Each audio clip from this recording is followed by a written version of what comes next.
Good morning, students. Welcome back to the English literature of ISC. Today, I will be giving you an explanation of the text of The Tempest that is in your ISC collection. We will be going through Act 1, Scene 1. In my previous video, I have given you the explanation of the character and somewhat I have told you about the summary of the whole play. Today we will be beginning with the scene where the play begins. This play actually, Tempest, begins with a shipwreck. Okay, and the passengers who were sitting in the ship were all distinguished personalities. They include the characters who were sitting on the ship during the shipwreck was Olanso, the King of Naples, Sebastian, Olanso's brother, Antonio, the Duke of Milan. Antonio, the Duke of Milan, actually who was the Duke of Milan who was absurd? That is Prospero. He was not there. Okay, Ferdinand, the son of Olanso, Gonzalo, an old counselor, old and honest, we can use old and honest counselor, and many others were there. These were the important characters who were sitting in the shipwreck.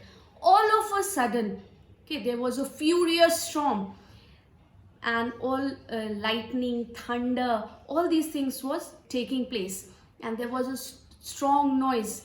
There seems to be in that situation, there was no hope that any of these passengers would survive. Most of the passengers know when you are in such a situation, when your ship is wrecking, you will scream, you will cry. Loud utters of sound was produced by them. They were shouting in desperation to save their life. The storm, representing chaos, violence and disruption, begins when the play starts. And because of this violence, okay, and lot of storm, thunder, lightning, the title has been given to the play, The Tempest. You will find a bit of tragedy in the play, and at the last there is a comical, you can say, ending. So this play again is in the criteria of Shakespeare's best written plays. It was in his later part of life that this play Tempest was written. This is considered to be the last play of Shakespeare. Now I'll begin with the introduction to the characters here who were on the board of sea. The scene takes place on board a ship at sea. There was the setting is thunder and lightning, and enter master and boatswain. Master just tells, hello boatswain. Boatswain say, here master, what cheer? Boatswain say, here I am master, what is your pleasure, what do you want? He just says, master, good, speak to the mariners, fall today yearly, or we run ourselves aground, bester. Master just says, good, tell the sailors to be ready to promptly carry out the orders, because I can observe that there is some danger of ship being struck in the shallow water. So be quick, try to listen to the instructions given. And the master goes away. Then the mariners enter.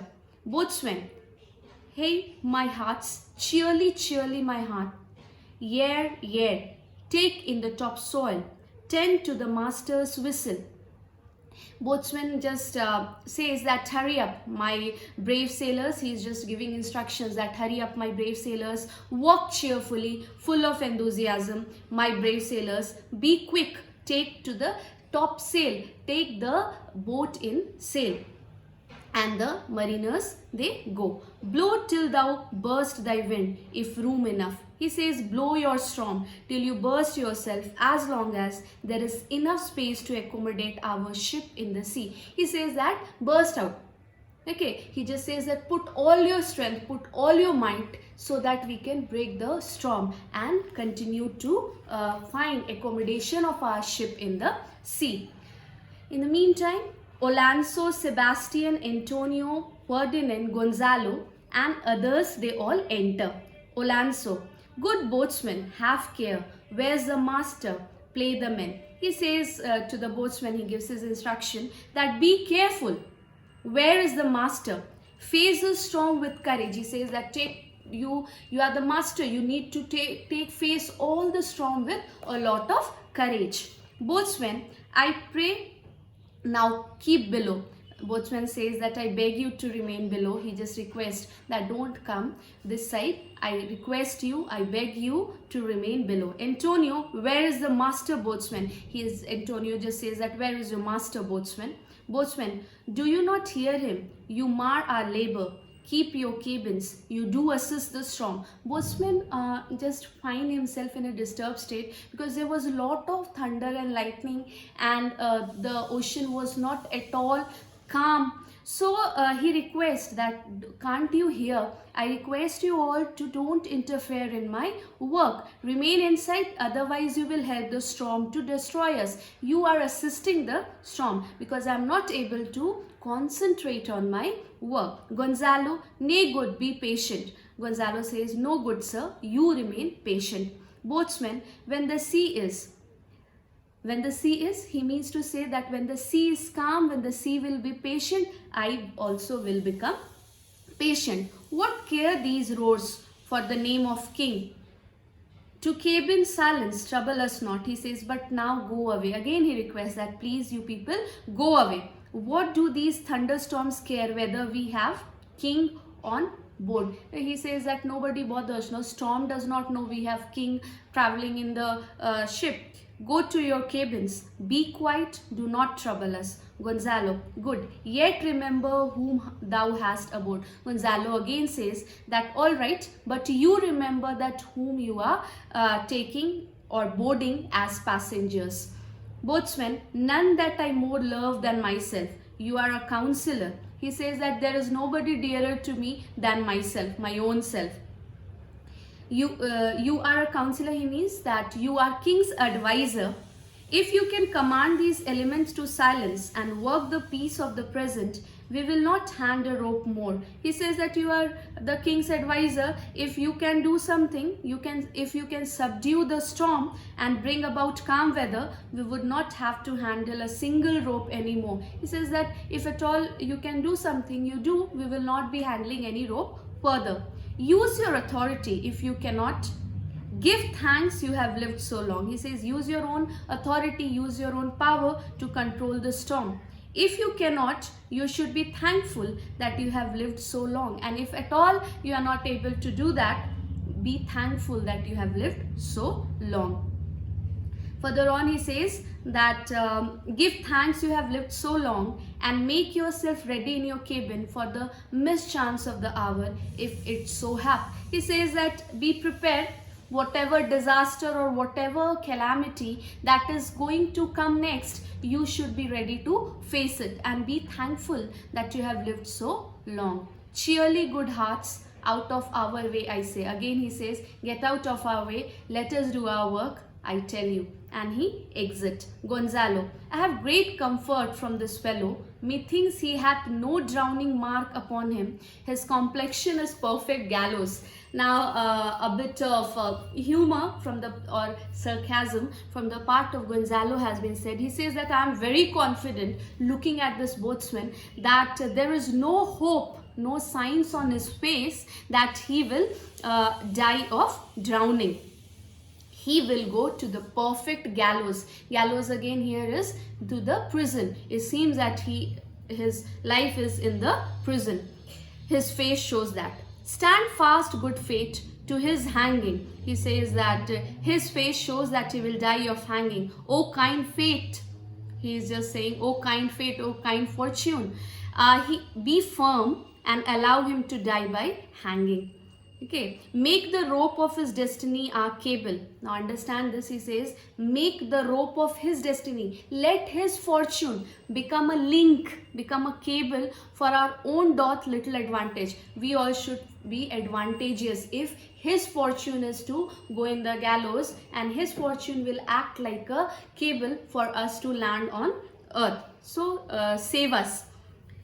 If he be not born to be hanged, our case is miserable. He says that if he is not born to die by hanging on land, then our case is miserable. Like we all will go underground, we will all be wrecked. And then he goes, re-enter boatswain. Boatswain, down with the topmost yard, lower, lower, bring her to the try with main course. Bring down the topmast, quick, lower it, keep the ship's bow close to the wind with the topmost. There was a lot of cry, hue and cry inside.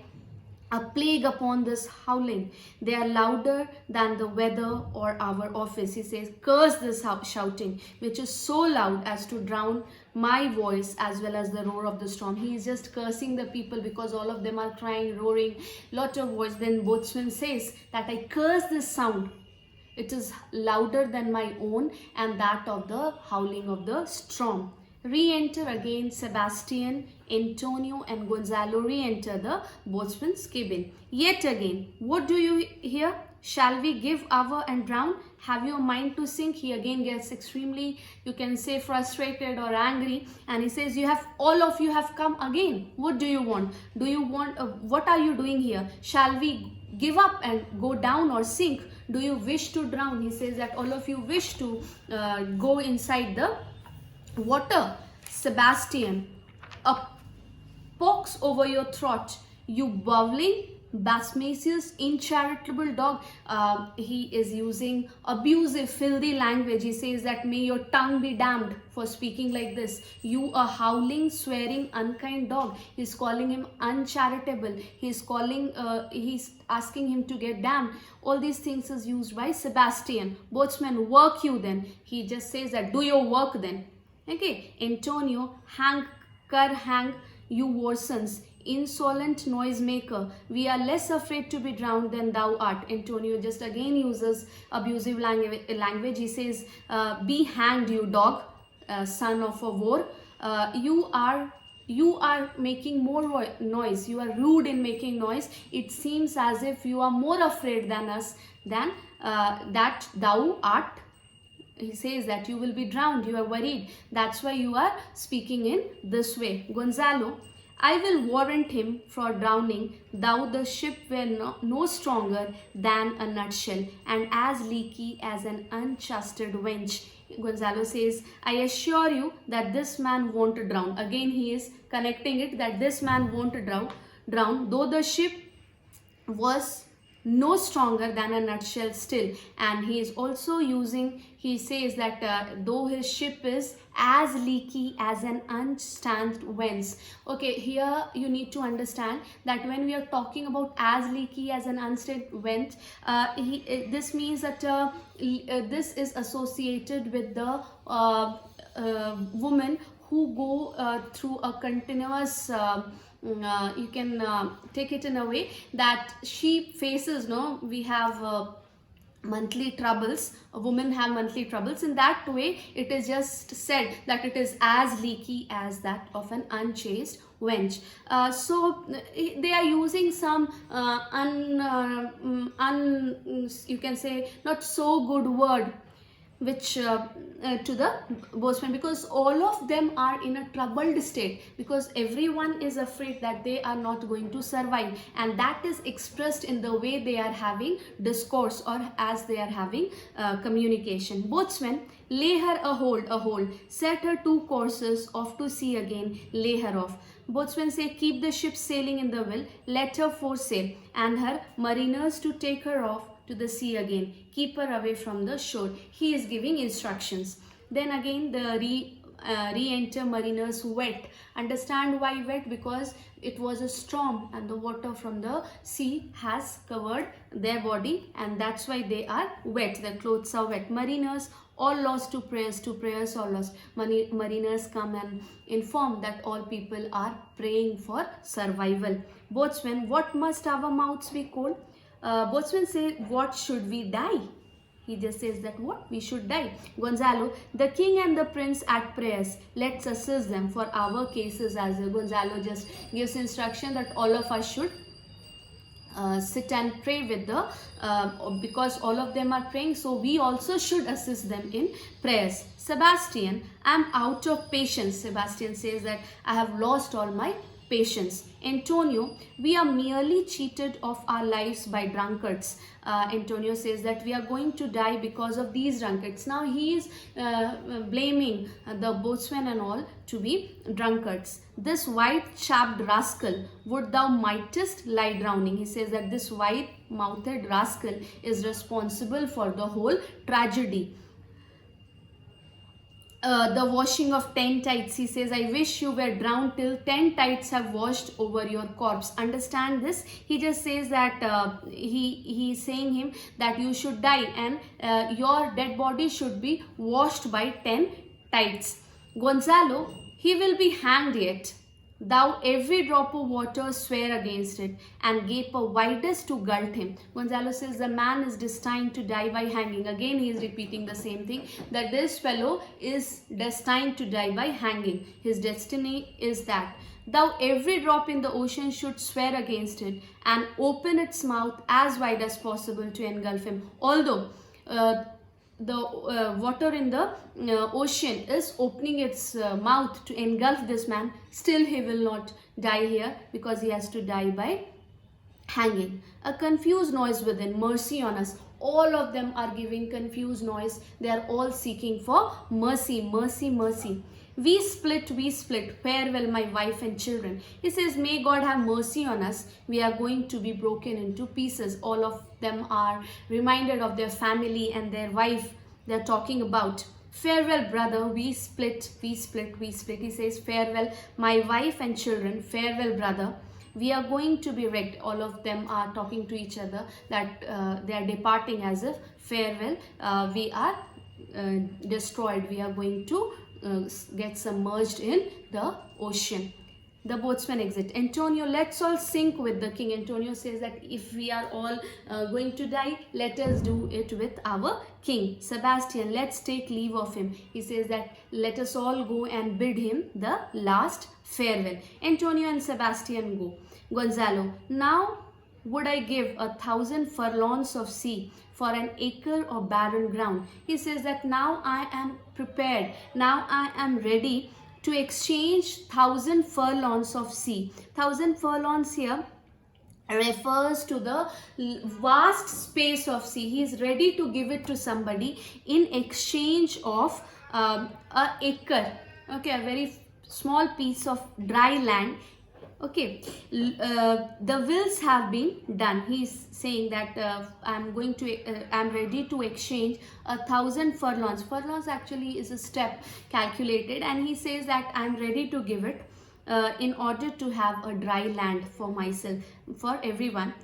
Even if it were overgrown with weed, he is ready, okay, to have that land even if the whole land is covered with weed. Let us the will of heaven prevail, but I would gladly die on a dry land. He says that it is God's plan, it's destiny, but I would fain die a dry death. He says that I gladly wish to die on land rather than dying on or sinking in such a situation in the ocean. This scene actually is the description of the storm, the wreckage that the play begins with, the tempest as the name, the chaos, the turbulence that is created by the thunder and lightning and tide in the ocean. So we are introduced to the situation that everyone is in panic, the king, the boatswain, everyone, in order to save their land. And finally Gonzalo even says that he is ready to exchange the 1,000 furlongs of sea in order to get a dry piece of barren land, even if that land is covered with weed, to die on that. So I hope Act 1 Scene 1 explanation is clear to you, and if at all you have any problem, any doubt, you can question me in the comment section. I will be very happy to answer you back. And if you have liked this explanation, please like and subscribe to my channel so that I will be giving you explanation of the continuing scene and acts of the play. Thank you.